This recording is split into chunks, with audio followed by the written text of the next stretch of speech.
Steve. Getting all sorted, eh? Oh yeah, I'm excited not to eat. I've got to have a break. Are you excited About having me pretend I've got Parkinson's? That's over your head, isn't it, mate? Didn't you see me? You really didn't see me going like this on the iPad. No. And then moving my hand over to the tablet to put the score online, and that was. All right, lovely. There's 700 of these. Right. I didn't see it all. Okay. We've lost mine. Okay, So and numbers. Do you remember that shot I was saying? with Martin. Yeah, Yeah. Martin called it. Yeah. There's two ways of actually. You can get it off the back or the front, don't you? I guess so. Yeah. Is that something? Well, it's easier to, because it slides more. You had that Is it something in Yeah. from in hand. consciously? I think it was over here, wasn't it, though? Oh, it was further away. Yeah. I missed it, Maybe didn't like I? that. I think You it made went it. around it. No, Oh, you I made get it. it, all right. You made it. But Martin called it. All right, yeah. And that was the most amazing. You're live, thing by the was way, that- gentlemen, Hmm? and your back's alive. I'm Right. I'm putting the training session live. All right. Okay. So sorry I didn't warn you with the. Greetings. I want to talk at dinner tonight. I want to talk about the shot we did before the training one day.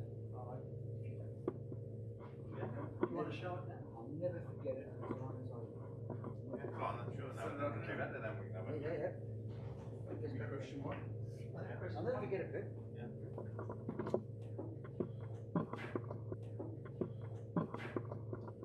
Varge Ryan. Hmm? Varge. No, tall Varge. The Indian fella. Yeah. Right? He broke off. He broke off. Varge broke off. Right? He broke off. He's had his cue ball there. He's at the red there.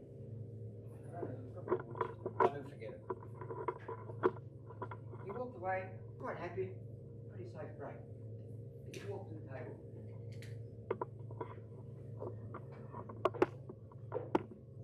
Played your ball. Down here. Push that one up there. Your ball hit this cushion. Shot up here. Hit that cushion. Bounced down there. Knocked the red out there and you got 450 points off it. Another lucky shot. What a shot. Another lucky shot. You got 400. I was refereeing. You got 400. Baz turned around and he said to me, excuse me, please. It was memorable. Memorable. Oh, it was, seriously. I'll never forget it. I'll never forget it. I've got a question. Can you turn the corner with this? I don't practice them. I used to practice it when I was younger, but I don't know. No. Do you know how? When you have a shot? No, not really. Yeah. Should be more looking to it. Right. Yeah. But what? But you don't do it now, do you? You don't do it. No, you don't do it. That one I there, managed that one with down there. I managed to get £25 for you, didn't I? Because they were just here. Yes, So I just you took them did. along there. That's you all. They really were just went nice at the. Oh, great. Yeah, I want you to try the Yeah. shot again. You can go on through again. Did you bet him a beer, Grant? No, it was double It was good that he told me actually. Because he lost one last year. He You did reminded lose me. beer. Yeah. And he grabbed it and I said, oh, double or nothing. And he said, yeah, okay, game on. Was it 20? I said, no, 25. Yeah, but I had them there. They couldn't really go wrong, could you? Like, yeah. I made it. I got it there. Yeah, actually, yeah. Yeah. I've had them against Everton before, Clyde Everton, and I've made a 92 break. I think when I've had them like that, you know, like Yeah. where it just didn't Rory move. Kent. Yeah. Yeah.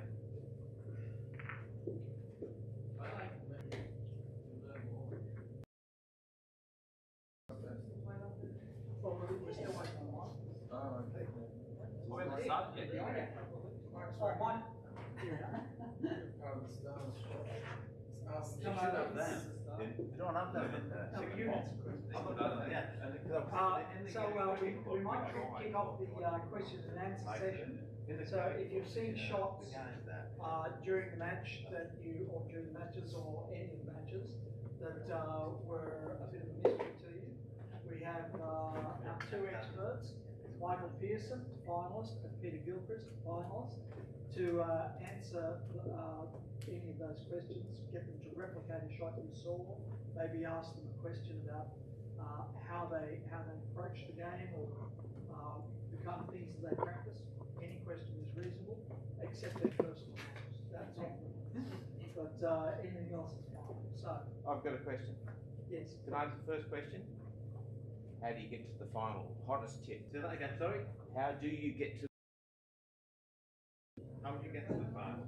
Just one tip, not a long explanation. Score more than your opponent. That's it. If you do that, you'll get in the final. Yeah. That's what I'm doing wrong. Can I say something to you? Yeah. I've done the scoring over there for you, Pete, and I've been playing this game for about 15 years, and I learned more in that hour and a half than what I have in 15 years. You're welcome. Just watching you play the game. Well, Because I was actually sort of behind you on a lot of the shots. Is there a question there, Fred? I'd like to. Well, the thing is about billiards, it is a technology game. Then rock it. And I get some of my Singaporean players, they say, how can I get like 200-300 breaks? And they think that by me giving them an hour or two, coaching them, it doesn't make any difference. I used to do 4 hours a day when I was Put it on the Duke. 13 to 17. I used to just practice religiously 4 hours, and it was mainly enough. And then once I got that right, I got told a bit top of the table.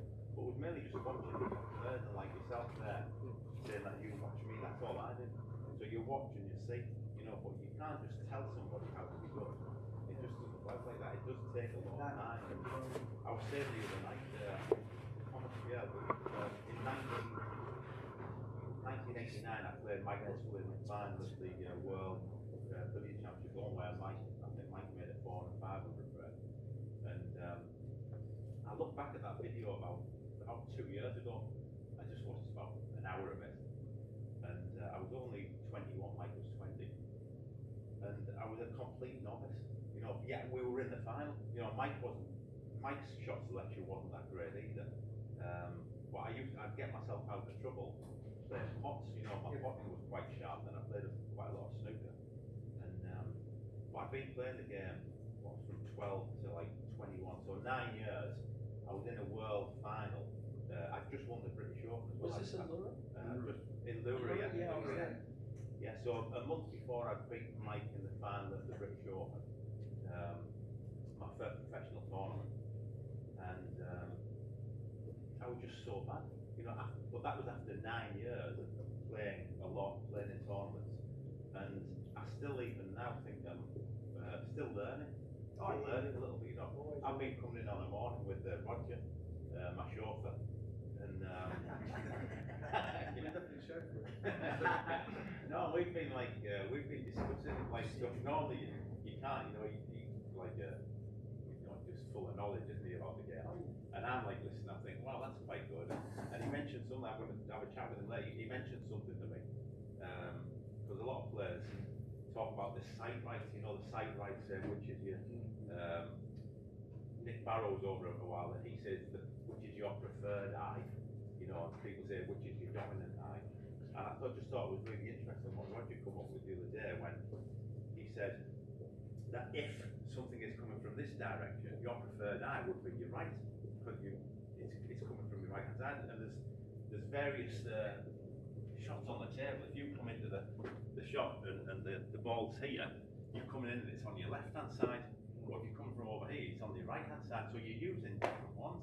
And the worst thing you can do is change when you're down, and that's what I have been doing a little bit, and just the little things. And so I've learned something like this week, and I think I might be completely wrong here, but there's a shot. Obviously, Ronnie O'Sullivan, he doesn't miss anything, does he? But if he's suspect on anything, or before he was, it's something like that pink there, like if the pink's on, it's back to red, by the way. But he played snooker. Yeah, that one there, and he can sometimes miss that by 3 or 4 inches. And it might be, might not be, but it might be the fact that he's going in on his dominant eye, and then because he's been told about it, and he might just change his sighting on it. I don't know, could be completely wrong, but yes. So I've learned some. Thanks, Roger, for that. Yeah, you've taught me something. Yeah, but like I say, you know, so I've been playing 40 odd years. When I was my first World Final in 1989, I look back so bad, and even now, 40 years on, I'm still there. And then you've got, like I say, the likes of the Mart Singaporean players, they're asking me, how do I get to like 200-300 grade level? And there's no easy fix. It's just, you've got to put the work in. And billiards, unfortunately, when we were talking about this the other day, Peter, myself, you know, the better you get at the game, the easier you make it look. And nobody wants to watch it. Because at the top, it's just repetitive. And I just don't think appears repetitive. It's not repetitive, but it appears repetitive. it appears, yeah. Yeah. And unfortunately, I just don't think there's a way that we can make this game, you know, TV friendly. We spoke about maybe the pot white of the foul stroke, so it gets away from the double ball. We've thought about 1 red off the spot. That would make top of the table so much harder. That'd be good, you know. In the days where I think Michael Ferreira made 1,141, I think he made, and that was on the 5-pot rule. Yeah, so Geet Sethi, friend of mine, he made a 1,260 grade, I think it was, and that was 3 reds off the spot. You know, so I just think if you maybe made it 1 off the spot, it might just make it a little bit more interesting. Change the role of the sports. How do you determine which is your dominant eye? How do you determine that? Well, but this is the thing. You know that you come in, and so let's say you were looking at. Do you want to see how it? Roger's probably better. Yeah. Yeah. So Okay, so yeah. So what happens is before sorry that, about are you in the final? No. No, go on. Semi-final, let's finish. Semi-final. Charlotte Street. You're sending chauffeur around. Yeah. So I mean, I remember I spent about 10-15 years in the doldrums of snooker, but until I just decided to play over my right eye, and I used to play where the books told you to play, through the centre of your chin, you know, and have the cue against your body. But I'm one of these people that have got a very strong right eye, a bit like John Berger. I asked John Berger, I was in a lift one day with John Berger and Silly Tats, and I said, what's this setup about your right eye? And he said, oh, he didn't actually really think about it, he just played. And these guys that just played with the same cue all their lives, they played really good snooker, you know what I mean? Okay, so the question was, how do you determine what your right eye is dominant? There's 2 ways of finding out. One is you have a dominant eye, the other is, there's 2 ways. One is to bring your finger across to a point, so let's say you get this line here, or you put your finger on there like that, and I do that immediately. And if I bring that to my face, it's more likely going to be over your dominant eye. Now, it might be in between, it might be, some people are here, and I think people that are central with their cueing are basically more on a straight line. They have a massive advantage over people that are very dominant in one or the other eye, because you're in line straight away, it's less correction on the follow through.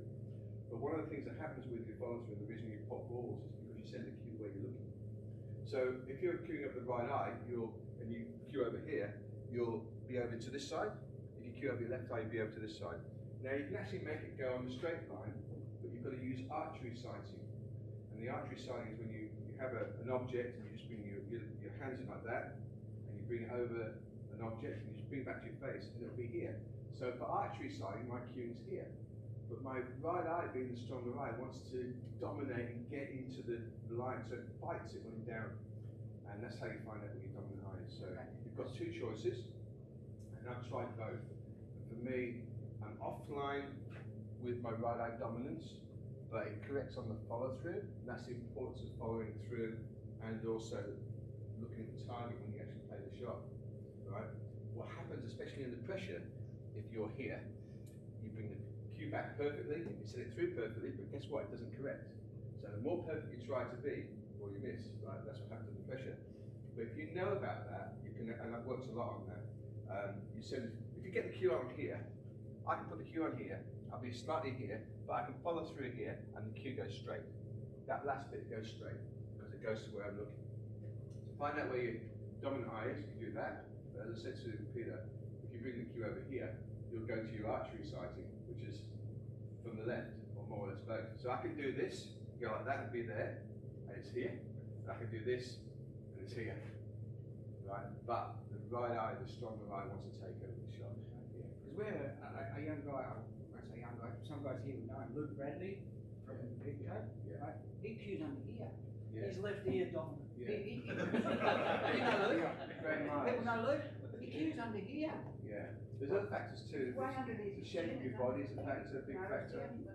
You know, yeah. I mean, Graham Miles used to remember Graham Miles. He used to over his Well, one of ear. the guys who's in the Yeah. final in the tournament at the moment. Did Neil win last night? By the way? No, He lost. got beat. did he? 6-3 and not 3 centuries. The guy who's in the final is from our Gary Wilson, and he's the same.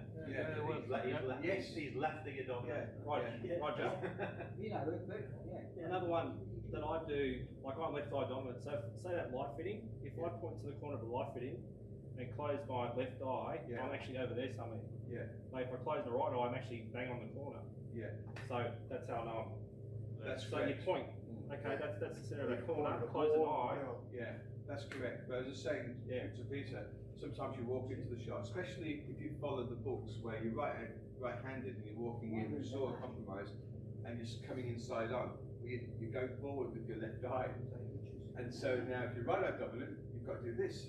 I remember once I went to a snooker room in Sydney before a tournament, and this guy said he was taught by Walter Lubnam.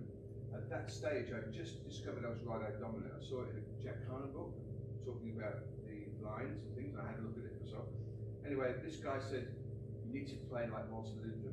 You need to push your arm out here. Now, I'm right-eye dominant. Push your arm out as far as possible. Brace your shoulder back, cock your wrist, and I played like that. And it's like rubbish. That was Joe Davis. Yeah, but that's Walter Lubnam too. Look at Neil Robertson, he's right-eye dominant, but left-handed. So it all looks good, you know what I mean? I have a question. So, Michael, Peter, what do you guys practice? And what would you recommend, say, just an average club player practice? Yeah. Well, I personally, it depends how much time you've got. Yeah. Let's say I only had 10 minutes practice before a big game, so all I do is play an off in the middle pocket, have a dance at the end, send the object ball up in a straight line, try not to go zigzag, from side to side. Yeah, so that's all I do. I don't know whether another way of getting good, a guy called Marvin Goodwell, he brought out 3 absolutely fantastic books. And if you've got them, he just goes through everything in the game. So yeah, there's a way that if you don't like watching YouTube or what have you, go for Martin's book. It's all diagrammed. It's just it's fantastic. I think from a novice, I think you're new to the game, you don't know where to spot the ball when it's not on a spot. You just come and practice your standards. You keep practicing them. After a while, you start to see that half ball throw. So then when you've got one that's there and you want to go in off it, you start putting the ball there and you move it, then you start getting close because now you're starting to see that throw. So yeah, just keep practicing in offs. I mean, you can't just go pot and cannon and trying to make finals. You need to have a strong in-off game. Do you think, like for like club players, I tell, like say Danny and a few other guys, like flog the knock, like keep flogging the red. Like it's hard to play drop cannons to get them right. And once you're top, we don't play enough top to make breaks. So for club players, it's a good idea just to flog the knocks. Like a lot of New Zealand's just flog the knocks, you know what I mean? Like, and they score heavy. Except Gary, yes. Except Gary. Open game, Yeah, but like Depends on your level, I guess. when you say stay away from the top game, You can score a lot faster down there, but if you hold the table like Joe Dillon used to, playing open and making 200 and 300 breaks, you're sitting the other guy in the chair and you're scoring. And there's no right of way. The other thing I Playing noticed nervous too, and what a red you're scoring. yeah. Another thing I noticed too, watching you down there, a lot of those shots, probably eight out of 10 of those shots that you played, those touch, if they were slightly a little bit harder, you wouldn't run them. So you have to have that, that pace has to be just right. I tell a good little practice routine is, you know, for your touch, obviously you practice a little. I used to practice reverse top and try and make a 60 break by the time this ball got to halfway between the pyramid spot and the red spot. So there, you know, I'd practice that first, which is a good little technique. You know, cannon 2-pot reds. Obviously, you're playing 2-pot reds because then this ball, your opponent's ball's not moving. When you're playing these, if this ball goes to the side there, you're obviously playing the cannon from this side to push it back towards the middle of the table. So I used to practice that to get my touch going when I was younger. And then obviously you can, when it comes this way, it's easier, isn't it? But obviously, you know, you try to get that side. A little practice thing I do sometimes is, I'll tell some of my players in Singapore, you can set up, say, a red ball, get the snooker set out, and have like the yellow, green, brown, blue, pink, black, you know, and then just test yourself and say to yourself, right, I'm going to double kiss the red back to the yellow. Now I'm going to double kiss the red back to the blue. Now I'm going to double kiss the red back to the green, and just see. It just gets you a nice little touch, you know. And also, if you come off centre, you can also test yourself on what side you're put on. So I can trap that red ball there, you know, even though the white ball is not on line with the red here. If I play this shot with right hand side, I can still get the white backed in a straight line and keep the red where it is because I'm playing it with right hand side and I'm trapping the red ball. So it's a good little practice routine to do, yeah, for your touch, yeah. Somebody mentioned to me, Eric Worsley, who was a great nursery cannon. Yeah, I know Eric, yeah. You do know Eric. That it's essentially when you're playing nurseries, it's check side to move them, running side to hold them. Yeah. In terms of the ball taking off the cushion, Yeah. check side to move them. Yeah, that's good, yeah. Is that Yeah. Is that how you think about it, or when you? I don't think about it, but when you say it, yeah, that's correct, isn't it? Yeah. Yeah. Do you remember the time when you hadn't made 100 break at billiards? When you first kicking off? What got you to 100? What got you to 200? Yeah, well, my first 100 break was so the Teesside Boys Billiards League. We used to play 30-minute games on a Saturday morning. Saturday and Sunday morning. Sunday would be practice. Saturday would be the game. So my first ever 100 break was 107, and I went to play in an individuals game on the Wednesday night over at Stockton, about 4 miles away, and I made. So my first break ever was 107, and then I made 151 unfinished, like 3 days later. You know, so I think there is a barrier there. You know, once you do get the 100, and I suppose it'll be something like what Walter Lindrum said. You know, how do you make 1,000 break? You make 9 more centuries. Yeah. And because the thing is, if you can make a century, you can go on. It's just in your mind, then, isn't it? You know, if you can make 100, you can do it. It's just whether you've got the concentration, and it does take quite a bit of concentration, you know, to make. So do you have to practice for long hours to get that, build up that concentration, or is it just a shot at a time every time you play? No, I have little goals whereby if I get to the top, I'll think, right, try and keep them here for 60 or 70, and things can help. You know, one of my the 1,000 break that I made in Ireland in 2014, I think it was. I was on one table. There was a table in between, and then Dave Cordy was on another table, and we were both on the same break on about 200. Right, so we're on about 200, and we're going at the same kind of pace. He missed on about 480, and I'm on about 470, something like that. But my mind was just, I was listening to his game as well. And then, so he's missed at 460, 470, I think it was. And then I've gone on then to make 1,000 break. But I think that first part just helped me out. You know, like just going along. It wasn't in my mind to make 1,000. It was like team cycling where one guy takes the lead and drops off. Yeah, so that's what happened in that one. What was going through your mind on your way to your 1,346 in Hamilton? What was going through your mind there? Well, the thing is, what you do need when you say about concentration, what have you, you do need, I think you need incentives, you know, like whether it's, I read a book, you know, about sports and what have you, and firstly they do it for the fame. You want to get yourself in the newspapers, you know, back then I loved, you know, reading my name in the newspaper, there was the thing. Then it's money, you know, so you do it for the money then, and then it's back to just for the enjoyment, you know, and I think that's how it is with it, yeah. Incentives, so the first 1,000 I made in 2007, I don't know whether you know the story, but a mate of mine, Paul Dunning, he's a bookmaker. So I played in the New Zealand, it was like a handicap tournament that we did first, and I could give ridiculous starts over an hour, some like 500 starting, so. Well, my last game, I played Peter Shelley, I made an 895 unfinished, and I'm perfect at the top. And I'd never made 1,000 break before. My best was 917. So about on the night time, I said to Paul Dunn, I said, what odds will you give me making 1,000 break in the next tournament? Well, that was the New Zealand Open, it was over 2 hours. So he said he'd give me 12 to 1. So I said, all right, I said, I'll have $100 on myself. Because the highest break price was like $50, so you know, I was going to make 1,000 break. In coins, yeah. in coins. Yeah, so that's the thing, yeah. So so there was a little bit of incentive there. The one in Ireland, you know, the 1,000 break there, you got 1,500 quid for making 1,000 break. Yeah. So with Paul, I was on 998. And like I said, I've never made 1,000 break before, and I've got the balls in this position, something like that, yeah. And I'm on 998, yeah. Now, Pete Sethi's break was to the world record for, I forget when he got it, 1996, I think it was.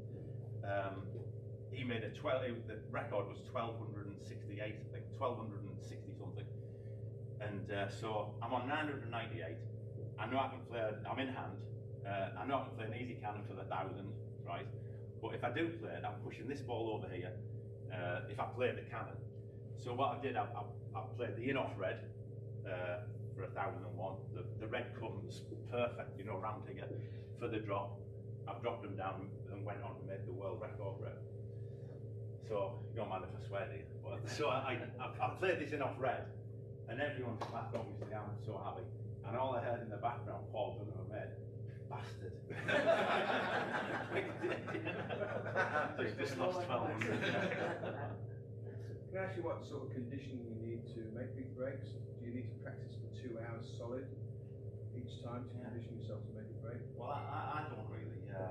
Well, I can't say that. I can't know when my back's not that great, you know. So when my back's good, the bad thing was the last World Championship. I put quite a bit of time in, and I think I was playing as good as I could play. And then bad things happened. You know, I didn't realise that I had a bit of a virus for that World Championship. I was going back after I played Devandra Joshi in the last 16. I was walking back. I was getting the MRT back, so I was walking back, and I just had to stop for 20 minutes and sit down. I just felt like absolutely drained. And I was thinking while I was playing, I was thinking, why can't I make a break here? I was like, everything was going wrong. And then so I battled through it, but I won comfortably because Devandra isn't a good player anymore. He won't mind me saying that. He was a fantastic player, Devandra. He got to the world final. Luckily for me, he didn't play like he can.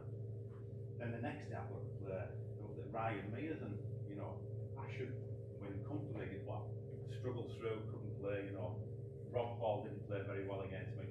Then in the final, but I was just drained, you know, and I didn't realise I had this virus. So even though you practice and you want everything to be good, things like that happen, and you do, you know, and then, like I said, I was in bed. You gotta feel good on the day. Yeah, 3 days after the tournament, I was just in bed. I was just done it, you know. I thought I was actually getting old and unfit. But, yeah, I went to the doctor and I had a virus. Turns out you weren't. Turns out you're not getting old at all. Yeah. And then Jason had it as well. Jason had the virus, Jason Colville. So there must have been something going about it. What do you do? You know, it's one of those things. But I would, like say, yeah, I put the time in. You were the questionnaire on. Yeah, I did. I put like 2 or 3 hours playing in off in the middle, and I fancied it. You know, I thought I was getting to the top and close, making 300 or 400. And then, like I said, just things, I just wasn't feeling good, so, but there you go. Can I ask Mike a question? What are your aspirations in the game now? I've said to you before, I think that you're arguably one of the best players in the world who holds down a full-time, not billiards-related job. How much practice can you do, and what are your realistic aspirations with the amount of practice you I can don't do? practice a lot at all. Like, if I've got a tournament coming up, if I can get over, do a couple of hours on the 2 Fridays before it, that's it for me. I'm hopefully going to get onto a day job in the new year because night shifts that's killing me. The aspirations definitely beat Peter in the next game. That's a short-term aspiration. That'll be on any term. Win an Australian national. Yeah, I'd like to win one of those. One that's better everything else in New South Wales. Sure. Yeah, the national would be great. Do you play much snooker? Don't play any. You don't play any? Yes. Somebody, maybe Peter might back this up, somebody told me, I think it was in Ireland just recently, that Dave Corsi's never played a front snooker in his life. No, I used to play a bit of snooker. He yeah. did? Okay, so someone was bullshitting to me then. No, there was someone that said he'd never played snooker in his life. I've played snooker, but not for a long You time. don't play snooker, no. Do you think that would affect your game, or would it help your game? If you're on the table and you're queuing, It's if practice. you're good enough, you can adjust. Yeah. Steve Mister does it very well. Yeah, yeah, true. Yeah. Yeah, I've got a couple of questions. How do you go about, or what exercise can you do? One day you get down there and you feel great, you know, like you're seeing everything and you're queuing well, you don't move. The next day you're all over the place, you're jumping around, you don't know what the go is. Is there an exercise where it can get you out of it? It does your head in. I know we're not full timers or anything like that, we're very part timers. But is there something that may help? I think it's down to how much you practice the billiards. I'm like that at snooker. You know, I was saying, I had my best snooker like 2 hours about, what was it, about 3 years ago. I went into the cricket club. So this is what I'm going, I'll say what my snooker's like. My snooker's a bit like that billiard, we talk about billiards where everything's right and then you go in and everything's wrong. So I've gone in one Saturday morning, cricket club, met a friend of mine, Victor, and I've made first frame 120, next frame 90, next frame 114, next frame maximum, then hardly anything after the maximum next frame. Next frame I'm on 134 and I missed the pink for another maximum, right? So just ridiculous, couldn't miss anything. And then I went in a week later and I couldn't make a 20 frame. Yeah. So like, you know, what's all that about? Yeah. And it's so frustrating for me, the snooker side of things, because, you know, sometimes I play snooker and I think, oh, I need to be playing snooker because it's just like so good. And then, you know, so the snooker side is frustrating. My billiards is always there or thereabouts, you know. The good thing, and I was saying to Roger, like, there's probably only, I'd say there's 5 players in the world who can do a lot of damage at the top, you know, and the likes of you guys, I would say, you know, if I'm going to get them to the top, I only need to go there 2 or 3 times in a game, you know, and the rest of it doesn't really matter. You know, you might play your in-offs and make a big break, 150 or something, and I might go to the top and make it 150 in 6 or 7 minutes, or you know, and it's over. You just scored 704 visits in Yeah. a match. Just- And there wasn't many visits, really, was there? Oh yeah, so that's what I mean. So that's how. Yeah, there's probably 5 players. Matthew Bolton, he's one of them. You know, he made a 600 break against me. I think it was in Leeds, and it was just like Mike Russell, Pankaj Devani. Dave's getting a lot tighter now at the top. Dave Corsi, who was the other one? Sourab, yeah. So yeah, there's. It's important. That's what You've you're just got saying. to put the time in. Yeah. Yeah. So if you go without Then week, you without get more having cons- you get without more having a head, you're You going to get lose. more consistent, don't you? That's what it is. You don't have them spells where, and that's probably where my snooker suffers. Because I might go in and do I might have 5 or 6 hours sometimes in the cricket club. Yeah. And then I won't play for 2 weeks. Yeah. I do 6 or 7 hours, that you feel good, you know about it, and it's the same about the billiards. So you really need to roll your arm every day, virtually. Is that what you virtually do with billiards? You roll your arm nearly every day? Well, now I don't, like I said, I don't do a lot, you know. In 2019, I think I won most tournaments I went in, you know. Won the world, and I wasn't practicing at all, I just turned up for the tournaments. Yeah. And just win, you know, like, and I don't know why, it just felt good. You've had the knowledge and it's just. Yeah, it's just there, yeah, the knowledge. What about blokes like us that wanna, you know, strive to get better, sort of thing, to the next level? That's all it is, just putting in. Putting the time in, yeah. So if you go a week or two without. And if you don't feel comfortable on, there's some position, and I'll say to, Yeah, that's the other thing I was gonna ask. at the moment now, you know, Jason's over, Jason Cole, so sometimes I'll be practicing with him, and I'll say, why didn't you do this? You know, and like your touch, which is when I said that little practice exercise there that I said, like the yellow, green, brown, coming up. And I'll say, why didn't you do 2 cannons here? And he said, well, I don't feel comfortable playing them 2 little cannons. Yeah. And he'll play a cannon and put the ball over the pocket, because that's the way he, you know, that's his game, and he knows his game. Yeah. And you might be yourself, you might think, hold on, I don't fancy playing two or three little cannons here, Yeah. even though you probably know the right. If you read the books and you watch the top players, you'll know that 2 or 3 cannons is right, but you maybe won't dare to play the right shots because you won't have the touch. No. So you'll just keep on doing what you're comfortable doing. I don't know whether that's a good thing or a bad thing. If you want to get to the next level, Yeah. then you will have to play them 2 or 3 little cannons instead of the one and put them over the pocket, you know. Just a heads up, guys, we've got 5 minutes before we start. Like, when you play the long game, you play the time game, you try and score as heavy and quickly as you can on top. But when you play like a shorter format, like this game's 100 up or something, try to play a different game. When we had the Sea Games, so it's the 100 up in the Sea Games, and we had a coach over at the time, Manish Kathari, who was like just so knowledgeable. And what I was doing there was on a really slick cloth, and I don't know whether when you watch me play. So this ball here, essentially all it should do is just go up in a line like that, right now. So the trick, obviously, when it gets down to here, you play the cannon from this side and put it back up, you know, to where it is. But in the Sea Games, I was actually practicing, you know, with Manoj and that, and I was trying to see if I could make 100 break without this ball, like, without having to bump it back up. Because obviously you bump it back up and it can go wrong a little bit, you know.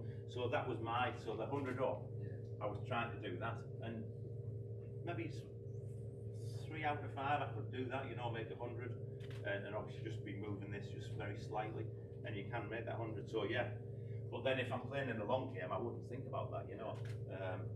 Because you just try to make it as simple as possible, the 100 ups. Yeah. You're going to be my competitor there, aren't you? So, yeah. So really what I've just told you is a load of rubbish. I mean, like, so to answer the question, when you run through that bed to graze the opponent's pupil, do you play with any side?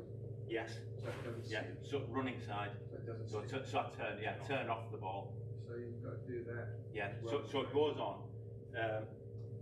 All I've just mentioned there, you know, like the Matthew Bull, he flicks off it lovely. Mike Russell. They're probably the best 2 top of the table players there are at the moment. You know, and how sad is it that they're not? We don't get a chance to see them because there's no money in it. I can understand Matthew just being a little bit frustrated. How many times has he won the national? You know, almost unbeatable, isn't it? You know, over that time. But then, what's in it for him? You know, he wants to spend time with his son and what have you. Yeah, and it's sad, isn't it? You'll never.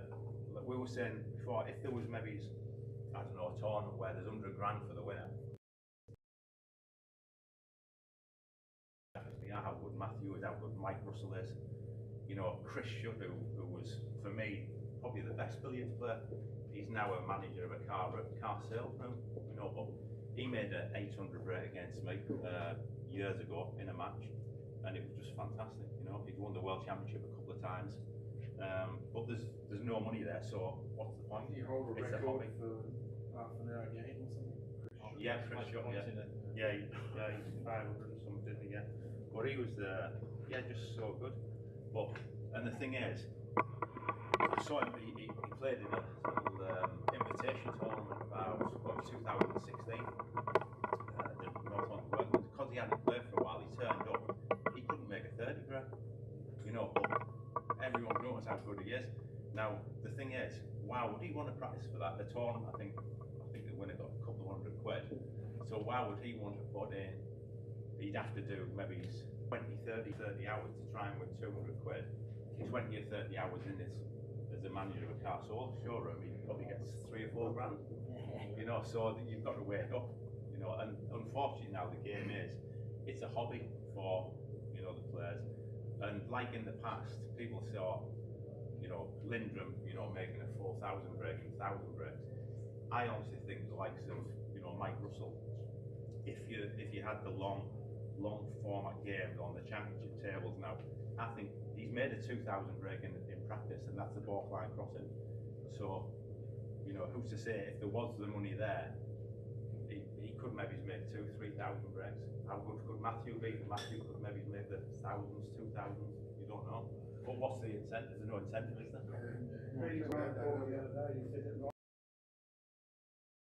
Do you think we can get him with enough that he gets the sponsorship going? Like, can get the money in to do it? Maybe, but I think we'd have to change the rules. Yeah. You know, like I say, it's got to be one off the spot. We'd introduce some other colours as well, wouldn't we? Yellow, green, brown, blue, white. It's what, sorry? We'd introduce other colours, yellow, green. Yeah. That's what they call it. That's what it says in the like change the roles of the pyramid. But I think one off the spot's a good group, you know. I tend to agree because, you know, I like this game. The top of the table's boring to watch, dude. Yeah. Honestly, with all due respect to everybody, you watch the session at the top of the table, What that like? you can appreciate the skill, but it's boring. Play one pot. Play one pot on Yeah, alright. The other thing, which I think we should do, I've spoken to Jason about, maybe we could think about doing something over here next year, maybe for a short. And that's, I think you've done it already, but the Scotch doubles. You know, Scotch doubles at billiards, and maybe do it whereby, say you've got the top 8 ranking players, you know, and the lower ranking players, and draw out the hat who played with me, played with Michael, you know, etc. And then what happens next? That's Michael. I got 3 1 year. He got me one year. Right. But what happens is there, you know, I used to do this with That was a joke. a great player called Mark Wildman, and he, you know, I used to do that with him for like maybe an hour or 2 at a time, and I was a novice at the top, you know, very good at in-offs, you know, but then I didn't know much about the top, so Mark got me, and he would play one shot, I'd play the next, and then I'd say, why do you want to be there? And he'd say, because it gives you these 2 like possibilities, and then all of a sudden it just, and that's what you should do. If you've got a better player than yourself, maybe practice with him and do Scotch doubles. So you're playing one shot, he's playing the next, and that's a really quick way of learning and improving. And that's what we should do. It's a great, So we played in the cricket club. We play snooker, you know, snooker Scotch, and it's so much more interesting. You know, when I go back to England, that we play my brother, my dad, and it always goes down to like the pink or the black, you know. Whereas if you're playing doubles and you're just on all the time, it's boring anyway. I don't want to be doing that. But it's just a more. Yeah. Guys, I think we might wrap it up, eh? We've got other commitments when this match is finished. Thank you very much, Peter. Thank you, Bob. And Roger? And Roger. What about half an hour billiards? That could work, couldn't it? Yeah. Well, there was one the blue arrow mark. Yeah, that was brilliant. Yes, the time, and the I think it's been yeah, he won as well.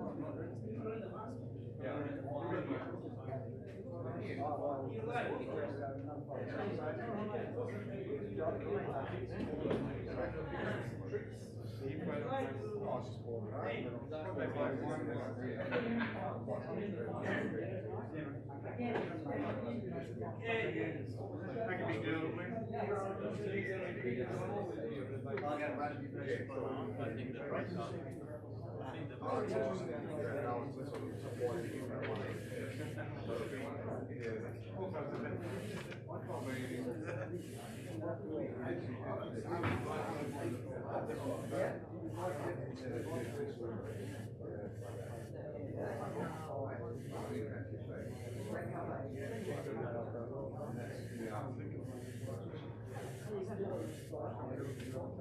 Yeah.